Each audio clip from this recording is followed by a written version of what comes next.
make up the rules. I'm just telling you how the science works, okay?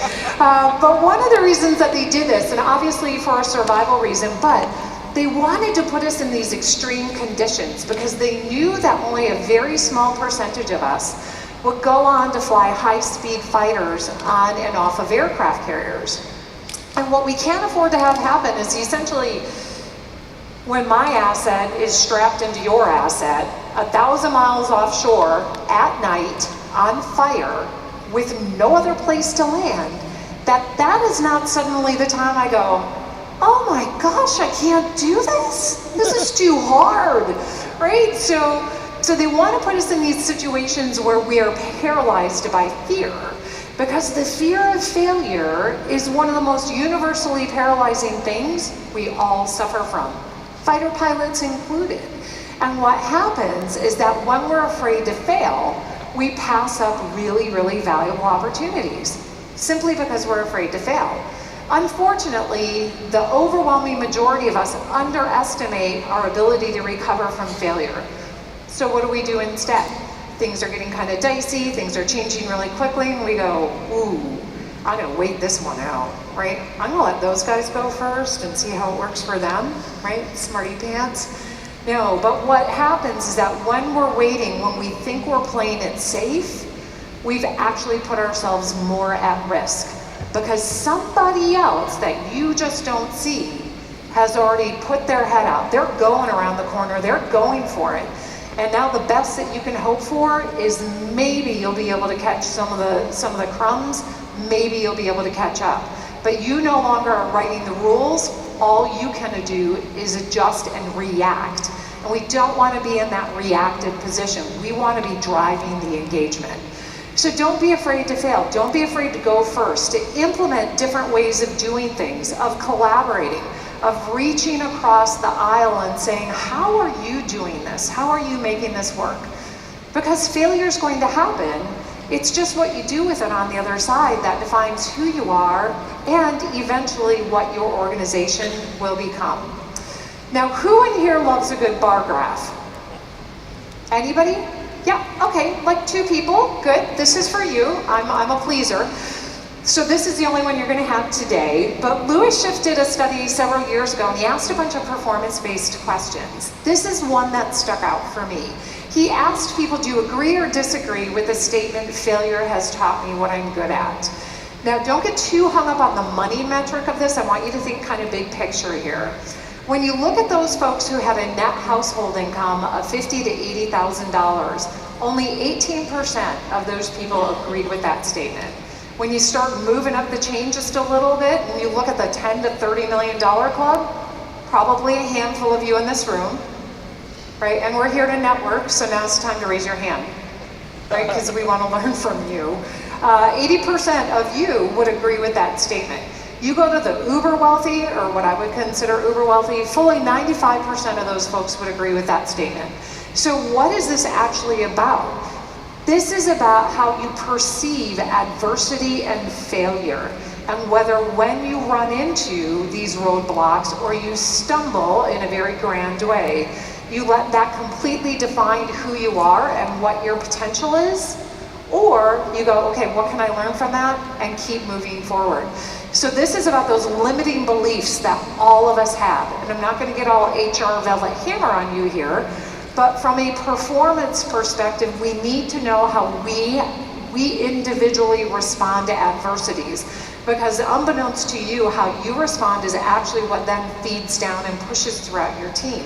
And if we need to be innovative, if we need to encourage risk-taking and creative solutions to the problems that we are now facing, part and parcel to that will be accepting failure, or we're never going to get past this. Now, who in here has seen the Navy Blue Angels? Woo, yes, almost all of you. Holy moly, that's amazing. Yeah, they're the world's best flight demonstration team, right? How about the Air Force Thunderbirds? Yeah, they do a pretty good job. We got one hardcore Air Force guy here. He's like, yes. It's okay, I'll give you that. So the Blues are amazing because every single flight demo that they do, there are often times that they're going to be flying 360 miles an hour, 18 to 24 inches apart from each other. That is varsity level flying, my friends. Now, to be clear, I did not do that because in the Tomcat, being an F14 driver, we couldn't get that close to each other because our wings move. And you don't want to be going 400 miles an hour and have your wings decide to reach out and touch somebody. Bad things mechanically tend to happen in those scenarios. So when we had to snuggle in close to our friends there, wingmen, we were more like the 48 to 60 inch range. I know, super disappointing, right? But when we see that, whether it's the Thunderbirds or it's the Blue Angels, that level of performance, we are so blown away by that, and we think, holy mackerel, I could never do that. And yet, outside of the flying skill, and there are a couple of you, I hate to be a dream stopper, that yes, you have aged out of this being a possibility. I'm sorry. I have too, it's all right, well, we can be friends. Everything about this level of performance is actually about being a great wingman and making the other guy look good. So in order to do this, in order to have this level of high performance, we need to be able to believe in each other and what it is we are trying to accomplish, and trust that the other person is going to show up. We can't show up at 360 miles an hour-ish, right? Or at 100 feet plus or minus 20 feet. No, we have to show up and do what we said we were going to do. It seems like it's basic stuff, but it's table stakes. And yeah, I would guarantee you that if we polled the audience right now, every single one of you within the last 7 days has had to adjust or accommodate to cover something that somebody didn't do that they said they were going to do, right? So let's just remember this, that this level of trust and performance is going to be those foundational elements of you being able to work collaboratively within any team. Now back to my story for just a second. This is me on graduation day, probably the proudest day of my life up to that point with my original drill instructor. So kind of my retirement gift to him, if you will, right? I'm a giver like that. But there was all of this conversation about women in combat and combat aviation in particular, and oh my gosh, are we ready for this as a country? And why do girls want to do this? Don't they know there's math involved in flying, right? Like math is hard. So they thought it would be a really good idea for me to do an interview about this. Because clearly at 22 years old and female, I was now the subject matter expert on women in combat, right? But you can tell it was a really important interview. Look at the size of that microphone, right? There was no word I said that was going to be missed.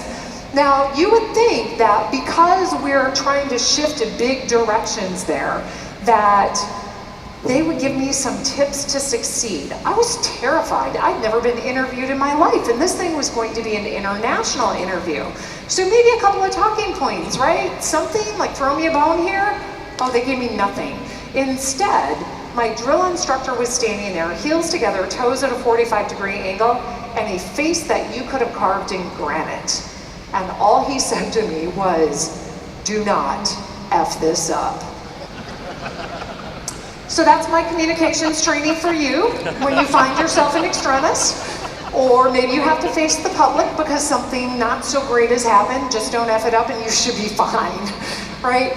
I'd actually encourage you to have a couple of talking points, but other than that, just don't screw it up and you'll be awesome. And for those of you who are, maybe recognize who that is, my very first interview ever, and this is why I was so terrified, was with Wolf Blitzer. So that was kind of crazy. And just as an aside, Wolf is not a tall man. I'm 6 feet tall, not a man, I'm just tall. Words matter. So Wolf is standing on a milk crate. Yeah, super embarrassing. But whoever tried to hook him up with a great milk crate brought like a super ratchet milk crate. So he was like rocking back and forth, and I'm just trying to scoot down going, we can just make this stop. And there's somebody laying on the ground face down into the concrete bracing the milk crate.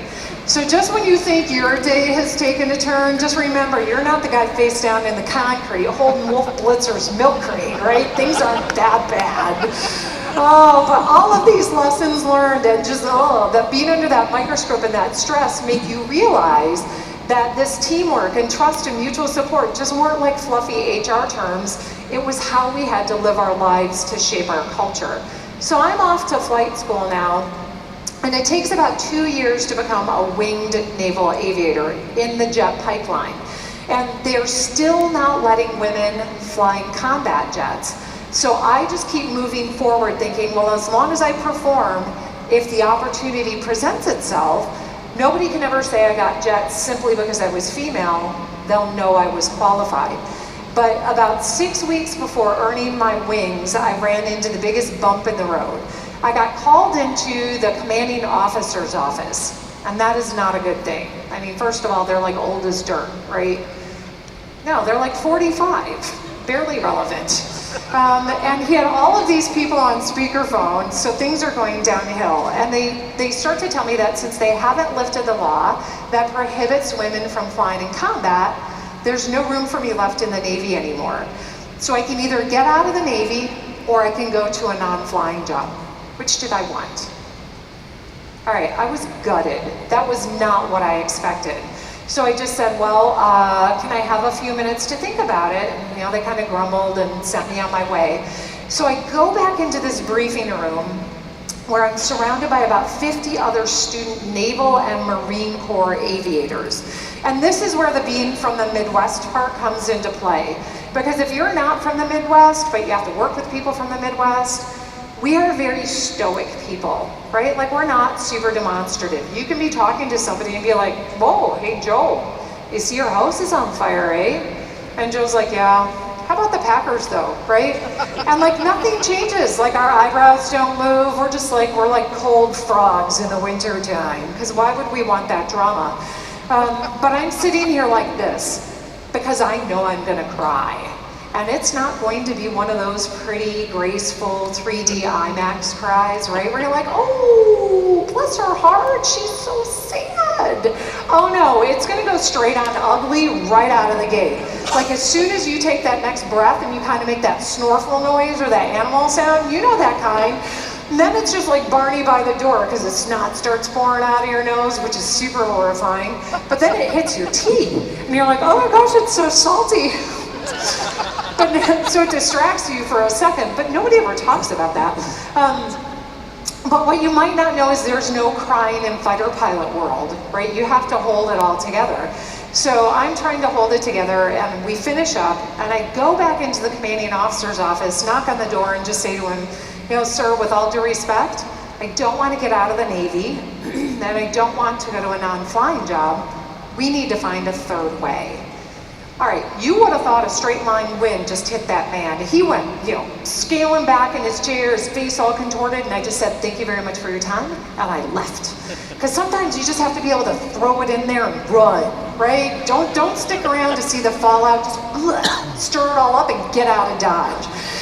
But it was a good thing that I did, because they came back about a week and a half later and said, hey, you know what, we've looked at the last 5 years of records. You're actually at the top of the performance stack, so here's what we're going to do for you.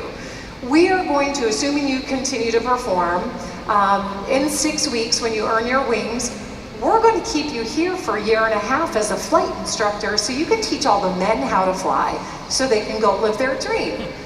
Because we're pretty sure Congress is going to move quickly to lift the law that prohibits women from flying in combat. Because that's what Congress does. They move really quickly on the important stuff, right? But I'm young, so I'm hopeful still. And I show up every day and I perform and I act as if I'm going to be going to the fleet with the rest of the guys. And it was a good thing that I did. You know, and this is having that ability to stay focused not only on your short-term goal, but also keep your long-term goal in sight and be able to emotionally bounce back and forth while you're digging in and staying committed and doing the work when it's no longer fun. And sometimes being able to ask for that third way, push back on the system. So what if this isn't the way it's always been done? Do it a different way. So when the day came for my class to select what they were going to fly, it was actually the day that the Secretary of Defense lifted the law that prohibited women from flying in combat. So I got to put my first choice, and I did. and I was assigned the F14, which was amazing because that was the world's premier fighter jet at that point. But it got better because I also was assigned to the West Coast, which meant I was going to Miramar, California, right? Now, is there anybody in here who has not seen the movie Top Gun? Oh, a couple of you in the back. Okay, it was just on Netflix. I'm sorry you missed it. But I'm going to share just a little short video with you so you know why the rest of us are so excited about this. But just keep in mind, this is kind of before Tom Cruise went a little bit on his walkabout, okay? That'll make it a lot easier kind of to keep it in context and why it's pretty amazing. So this is where I was headed. Oh, look at him.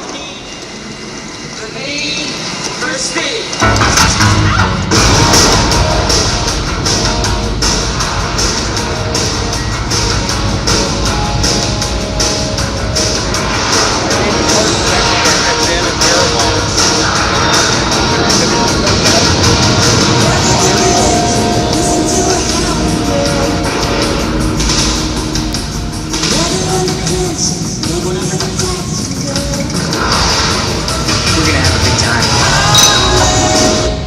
Okay, did you hear what they said when they clinked their beer bottles together?